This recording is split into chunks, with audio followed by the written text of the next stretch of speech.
You can learn to have a sense of humor.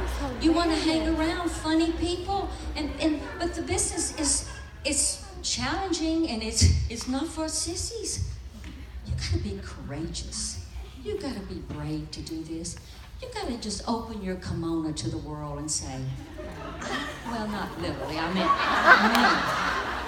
talking to people every time you come in contact with people.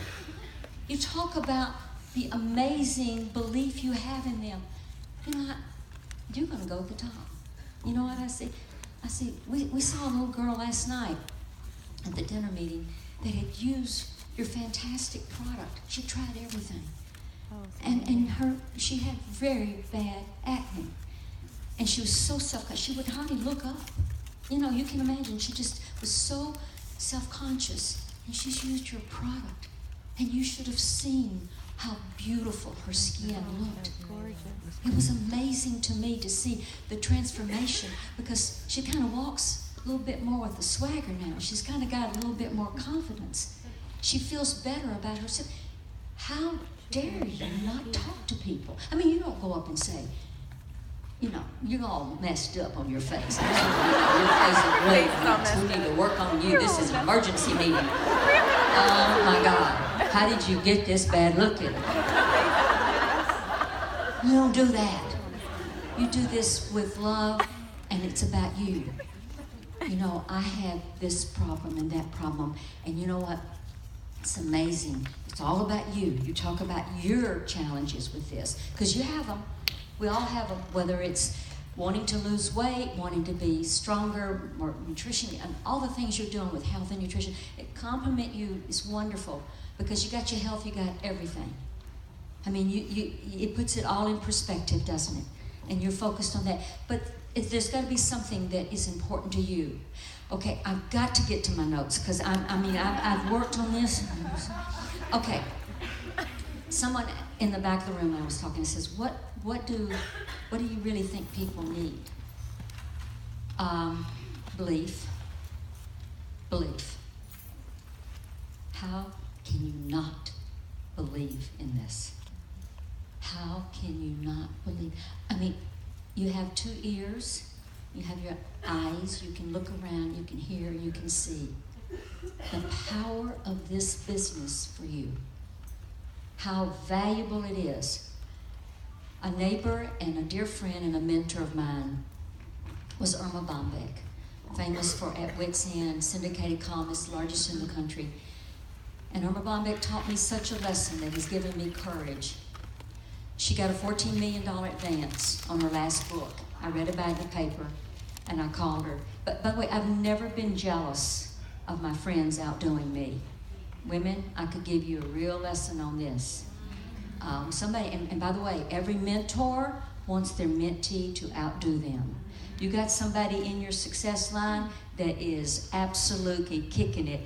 All you can say to yourself is, cha-ching, cha-ching.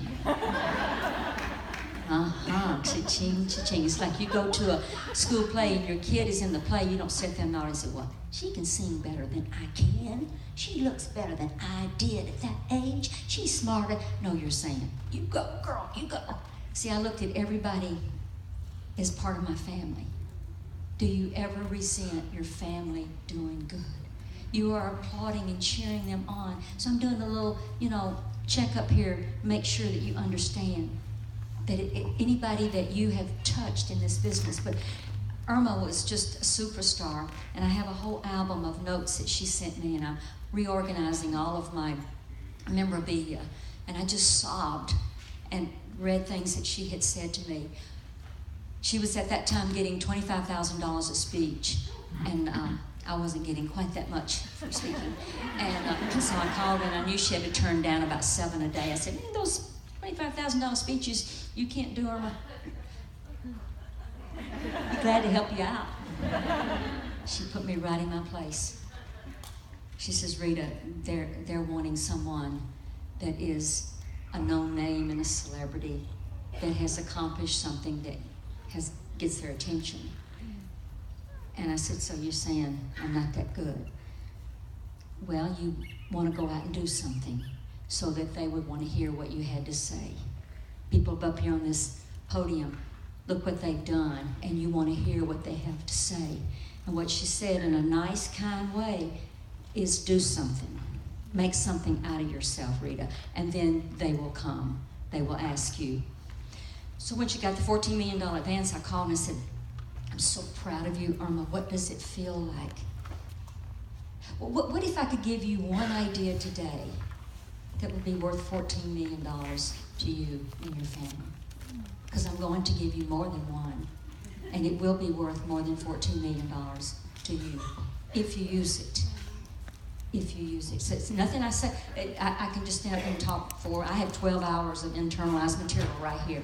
So I can give it all to you today. And it will not make a lick of difference if you don't change your behavior. You keep on doing what you've been doing, I guarantee you this, you're going to keep on getting what you've been getting. And if what you've been getting is what you want and that's what you got, then that's good. Then keep on doing that.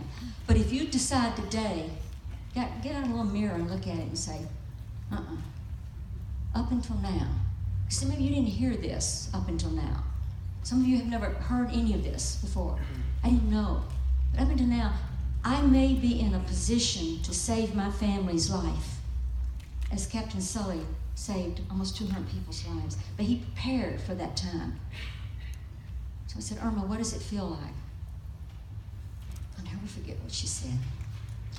She said, well, Rita, I'd rather have a kidney. Everybody put your hand right back here. Dr. Deanna, is that close to where the kidney is? I get my kidney in my, is that kind of close? Kind of pat it and say, bless your heart. That's $14 million that somebody would give you. If you walk in here thinking you're going to walk out of here worth $14 million, let's go on over on the other side. Let's be brazen about this. You got two? Your net worth just increased $28 million. She would have given you that check for $14 million to have one of your kidneys. How dare you not do what you can do with what you have to work with? More powerful. I found this article and I guess the reason it got my attention, I'll be honest, in Santa Clarita. My name's Rita. Clarita, California. A man ran off the side of a cliff. He was older, lost control of the car, and they had declared him dead. But his kids, he had 5 kids, would not give up. They slowly drove around and around and around and around and around. They knew their father was alive. They just felt he was. And as they drove, they pulled over where they could, and they started walking in this area. And they heard, help, help. Their father was down. The car was in water. He was able to get water because the car had been immersed in water, but he heard them talking, and he yelled, help. They saved his life. He was there a week. A week. How many of us have given up on someone and not circled back and gave up? How many of us gave up on people that are down there in a very bad place that need what you have, but you gave up? And you know what else? They found another body there. A man that had also been killed just a few feet away, that his family had given up. So when I hear this, man found alive by his children after a wreck. I never gave up on anybody. I never gave up on anybody. No matter how they talked to me, how they treated me, how insulted they were, or whatever. I always saw them in their highest possibility. I look at them. I see your greatness. Do you know how many people come and say, I never felt good about myself, but then you said, oh God, girl, you know how you could do this? Or guys, I love seeing all you guys here. I love men. You know, I married one. Have 2 sons. I agree, God created man first, and then he created woman just to correct his mistakes.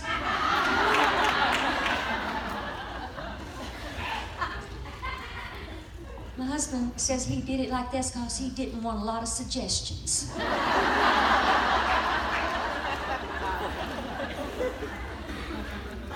And I'd have had a few. Why didn't any of us all have dark skin? Love the self-tanner.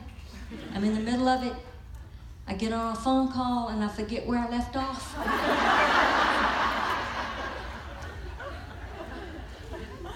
Why didn't you make us all have that beautiful dark skin? I never intended to be a public speaker. I planned to be Tina Turner.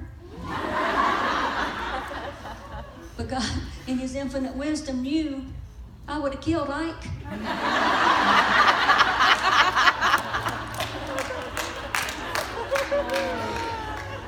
Because where I grew up in Flat Rock, daddies used to teach their little girls how to reload. Didn't have near that many problems then. How's it feel to be worth $28 million? And somebody says no to you, well, what's the rip? What difference does it make?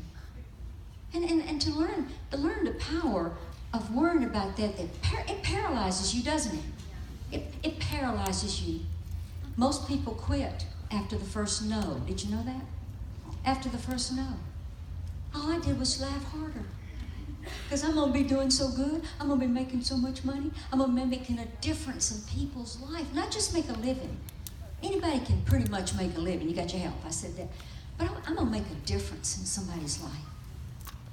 See, all success starts with one word: desire. You got to want it. I'm going to tell you something, and I'll take you all to the woodshed right now. I'm just not going to sugarcoat this. If you really want to succeed in this business, you got to duplicate. You got to be sponsored. If I was in your position and I lived this way, 6 people a month are going to join my business. One way or the other. I mean, if it means that I'm laying across their driveway in the morning when they come out, that works for me too. And when I would do parties and presentation women, and I'd say, look, we're going to do this. I lay everything on. He had 14 products at that time, but so it didn't take long. We're going to, you want to go ahead and place your order, or you want to wait an hour and a half? How long do you want to spend on this?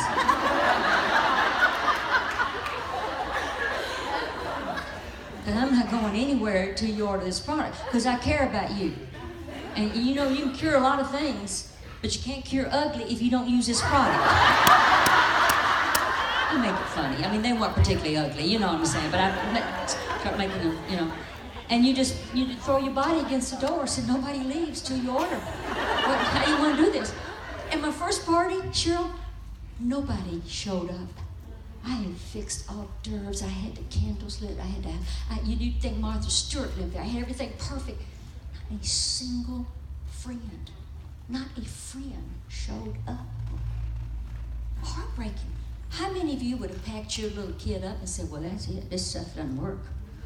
You've done it. Don't look at me and lie to me. You've never lied to me before to now. But some of you say, oh, I would keep on going. I would just keep on going. Oh, no.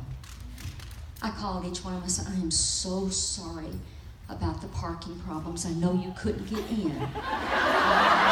Cars were backed up all the way to Tatum. I am so sorry. Next time I'm going to get valet parking. I let you down. I'm so sorry.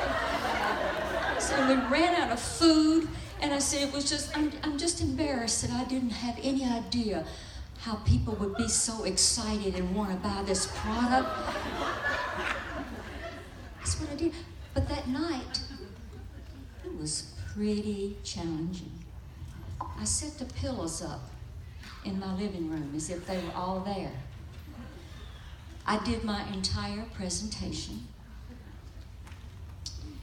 Yeah, it was a sellout. They ran out of product in the warehouse for that particular party. They didn't have that much. But that's the way I roll. That's the way I looked at it. I pretended that they were all there, and I practiced. You're going to learn more from failure than you ever learn from success. I could give you 4 or 5 hours of material about how I have failed and how it motivated me.